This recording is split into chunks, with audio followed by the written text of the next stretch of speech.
So here guys, it's another day out here in the backyard and it's a beautiful day, and I just thought, well, I'm gonna sit in the gazebo and peel some sugar cane and put them in a Ziploc freezer bag. Like, I'm not gonna freeze them, just gonna put them in the Ziploc bag, and yeah, just gonna peel them, put them in the bag, leave them in the fridge, and see what happens from there.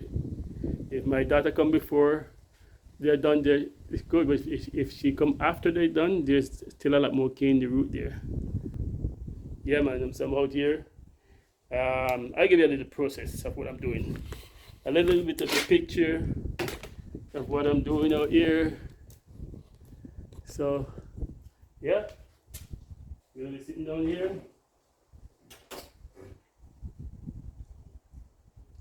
Here's some sugar cane. And that's it. Chill for the day.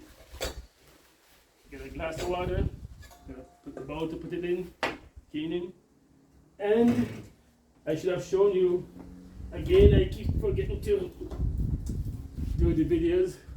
But here I got three sugar cane. Here they are. And I'm gonna wash them off right now and then come back and peel them. So stay tuned. Yeah, so there they are. I just washed them. Place them near the table, and I'm gonna peel them and cut them up and put in the thing. Just 1 minute. And look, guys, my friend gave me some more hibiscus. This one's is a yellow one, but it's a little bit different from the other one that I have. And also some orchid. Right, orchid is right there. So I'm leaving them in the water for now, so maybe about 2 days, and then I'll plant them. So there you go. More hibiscus to plant. Yep. But as you can see, I need a remote for my phone. My daughter's gonna bring a remote for me. And because if I'm not having somebody operate the camera, I should be able to do it remotely. So I think my daughter is bringing a remote for me to do that. Yeah, so let me start from this here. Don't mind me, I'm gonna put the cane skin on the ground, the gazebo for now, and I'll finish our cleanup. So don't say I'm sloppy because I'm doing this.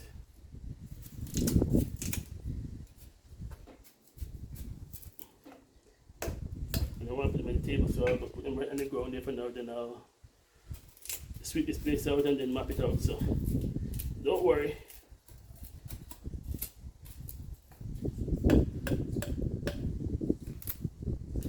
No ants will take it up.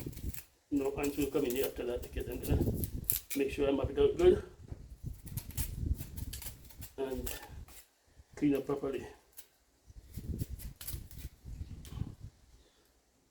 So no worry.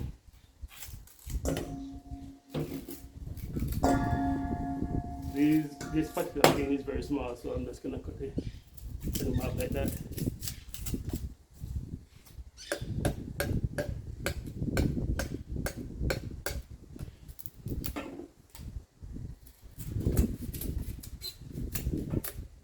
There's many ways to peel cane, guys, or maybe a couple of different ways. Maybe not many, but a couple. And if you do it like this, you just be careful that it don't and cut you. That's why I do this. I chop it around here like that. So when I come there, the skin will just separate. I don't have to push no power. Put no pressure on the knife to come down. So it just stop right there. See? But other than that, you can go. But that's making a lot more mess. So as you see, I'm peeling the cane like that. Later on, I'll cut those that need to cut if they're too big. And then, yeah. But these canes are smaller ones, so I have them out there. I don't want to get old. If they stay too long out there, they get spongy inside, and they don't have much juice in them. So I'm making sure I get pick these ones, cut these ones out first, and I'll put them in the freezer for my daughter. I'm not gonna eat them. I'm not gonna eat them all because I have enough out there. I'm gonna leave them for her till she come. I know she's coming in November, but that's still it's about a month from here.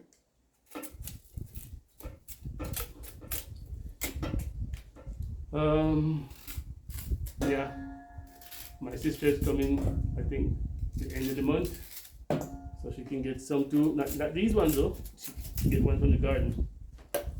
These ones I'll keep in the fridge.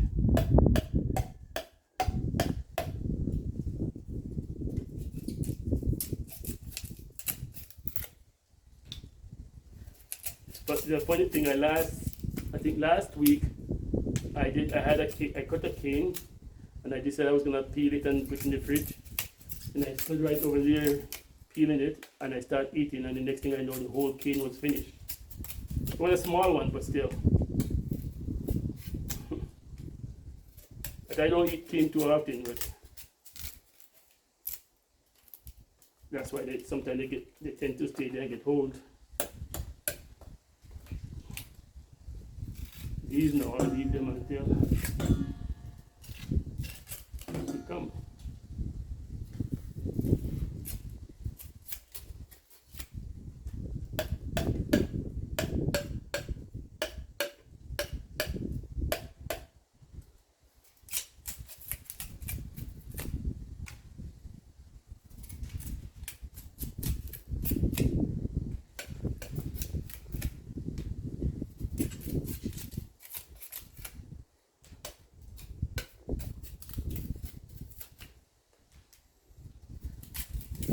You guys ever notice how when you have kids, when you have 2, 3, or 4 kids or what, but there's always one kid that seems to stick to the parents more than everybody else? Not that you don't love them or they don't love you, but it just seems like there's always one out of the group that tend to have a strong bond with the parents. I don't know if you notice that as a parent.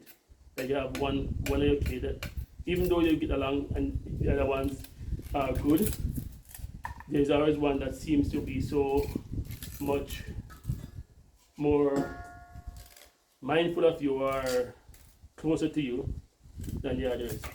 The others seem to be minding their own business, and they don't really, sometimes kids don't understand that it's simple things that make parents happy. You're not looking for anything from them. Sometimes just a little joke, just to share a little joke with you, a little laugh, Sometimes just to call and say, hey, what's up? If I can see something funny, when they can just share that with you, or they can just drop you a text and say, hey, how's your day? Or something like that.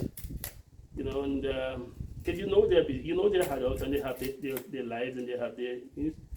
But I think a lot of kids don't realize how important parents are to them until the parents is dead. And then they start to cry and they start to feel like they could have spent more time with the parents, and you can't get back those time, man. You can't get back those days that you miss. There's no getting them back. They're gone. And you can regret that forever, but you'll never see your parents again. They will never be those parents again. And I don't know what heaven is like, if we are going to be there or not. But even if you're there, it won't be the same. So when you're here on earth, man, it's good that people take time to always acknowledge the people you love, spend time with them, talk with them, make sure that you cherish those special moments. You know what I'm saying? Yeah, man, to cherish those special time when you can actually communicate with the person while the person is alive. Because the big mistake we all make when we have people around us, family members around us, we just assume that they're gonna be there tomorrow. We just assume they're gonna be there all the time. Our days are so busy, our time is so occupied with our own issues and our own business that we never stop to think that, you know what, let me just spend this extra time with this person. Let me just do this. Let me call them and see what they're doing. Let me just have a little chat with them, you know. But I find that you always have one kid that is mindful of you all the time and always, you know, no matter how busy they are, he or she is, they'll find the time to talk to you, to call you, to text you, to say, how are you doing? How is your day? Stuff like that. You know? You don't need to have no long, drawn out conversation if you don't have time to talk. Like my daughter always do, she always say, hey dad, how you doing? And they say, I can't talk too long or something like that, but you know, just call to say hi, how you doing? Or to give me a little FaceTime with my grandson. You know, and you're not gonna take up their time because you know their time is precious. She's working, she come home from work, she had to look about dinner for herself, for her husband, for the baby, and get herself tidy up and try to find some time to relax and rest. So you're not gonna take up their time, you know. But it's just to know that, especially, you know, when you're far away from them, you know, when you're far away and you know you can just pop over anytime you want to, you know, just to talk, you know. I don't like calling them too much because I know they're busy, I know they're at work and stuff like that, and I don't want to intrude on their privacy and so on. So I leave it up to them to call. But you know, my daughter is different because I'll just text her and say, hey buddy, how you doing? And you know, she'll text back and say, I'm good. I say, how was your day? And I'll probably just say to her, have a good day at work today. If it's morning, I say, have a good day. And she said, thank you. And say, you too. And she's gone. That's it. You know, in the evening, you'll see she text again and she'll say, hey, how was your day? What are you having for dinner? Or something like that. And it just shows that somebody cares. You know what I'm saying? It just shows that somebody cares about you. You know, I say, oh, I'm okay. My day was such and such and such. And you know, that's great. And you know, how was your day? And stuff like that, you know. And she said, anyway, I'm gonna put the baby to bed, or I'm gonna do this and that. And you say, all right, see you. Have a good night, whatever. But I just think that sometimes some of the kids are not so, you know. And I'm not just talking about my kids. I know, you know, I have brothers that they talk about the same thing. Some of the kids, they have one child out of the whole beta, one or two that just communicate with them. I have other people, friends that they'll say, hey, there's always that one kid. And it comes like, it's a scripture that says God put a solitary in every family. You know, and it's like one person that is very strong, cut above the edge, you know, that they're just that one solitary diamond that can cut any diamond, no other diamond can cut them. They're just stronger than everybody else. They're just more meaningful, they're just more caring. You know, there's always one in the family. They say there's always one in the family that is bad, and there's always one that is really good. You get a balance. Yeah, but yeah, I'm just here, guys, cutting cane, and I'm kind of reasoning a little bit here with you. Guess I could have go live, but now I think I'll just leave the live out of it today. So I'm kind of splitting these ones a little bit. The canes are small, but so I'm only gonna split them one time. They're very soft too. So there's one more cane to go.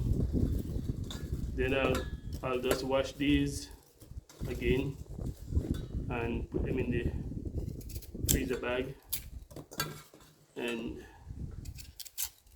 put them in the fridge. Yeah, man, but it's just, you know, I'm just chit-chatting here with you, and, you know, it could be a live, but, you know, I just do a video. And, yeah, you guys can make some comment here, Let me know how you think. If you have parents that you are that one child that are mindful of the parent, or if you are a parent and you only have one child, which one of those kids is the one that is more mindful of you and the one that, stay in touch, stay connected all the time, And the funniest thing about kids is that you have the one that just don't stay connected with you, and they sometimes think you prefer the other kids that stay connected. No, it's like if you don't bond with somebody, you're not gonna feel close to them. It doesn't matter if that person is your parent or not. If you don't stay connected and build a bond with that parent or that kid, you're gonna grow apart. Anything in any relationship, if you don't stay connected, you're gonna end up grow apart. And the people that stay connected are gonna become closer. It's like you have a group of friends, and out of all the friends, you may have a group of 5 or 6 friends. And out of all of them, one is your best friend. Why is that? Because that one spend more time to call you, to stay connected with you. That one will want to do more things with you. That one will talk to you in your downs. They will talk to you in your ups. And so, out of all the friends, you will spend time with them. You will like them. You will enjoy yourself with them. But you will prefer to be around this particular person. You find that you have a certain better connection there, communication there, better understanding, because this person knows you more than the other people. And so it is within family. The people that you spend more time with are the ones that you tend to have a stronger bond with. And sometimes kids are just say, oh, you have more love for that person than me, you prefer that when you do more. No, people that are around you the most are the people that will end up getting more attention. The one that give you attention is the one you're gonna end up giving more attention as well.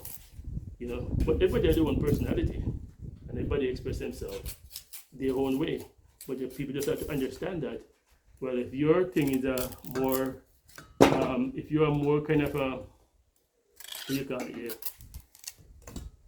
by yourself kind of person, introvert or whatever, then that's where it's gonna be. I'm not gonna impose on your time whether you're my child or not, or a friend. I have friends too, I call themselves good friends, and if I don't call them, they don't call me. And I have other friends that as soon as I drop a text, you'll see them text back, or you see them call me. Say, hey, how you doing?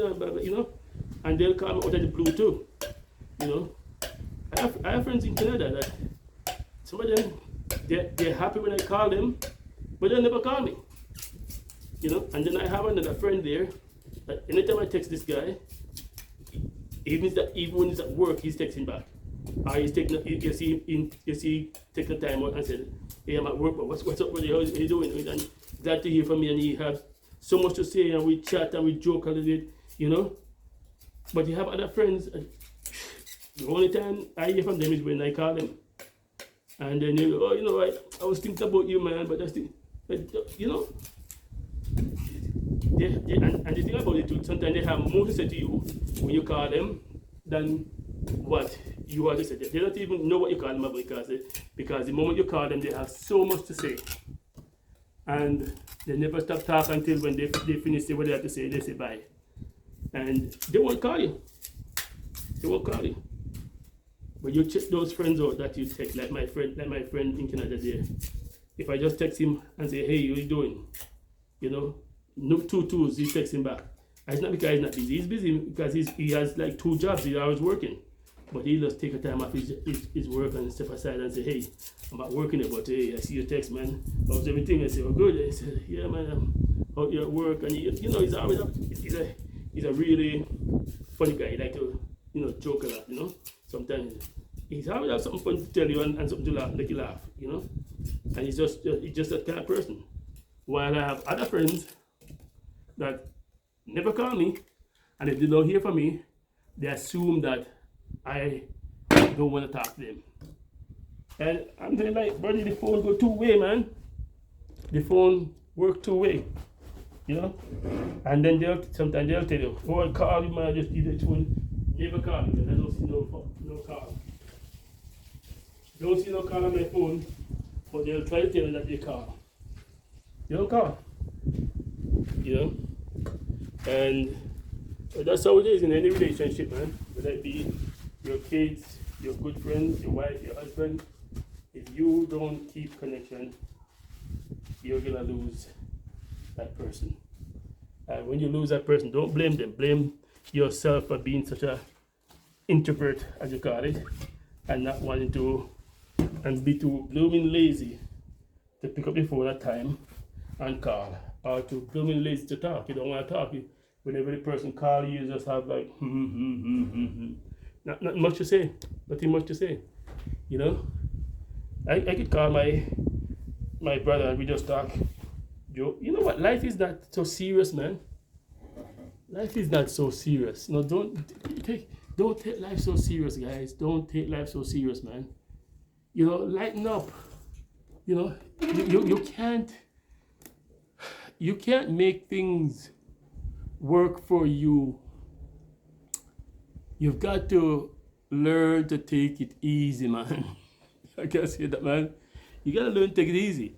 You can't stress yourself out wanting to reach the top, wanting to reach a rainbow, wanting to get the best of life. Take it easy. Adjust your life one day at a time, you know, one day at a time. When things happen, you just deal with it there, man. You just take a time and deal with things as it comes along.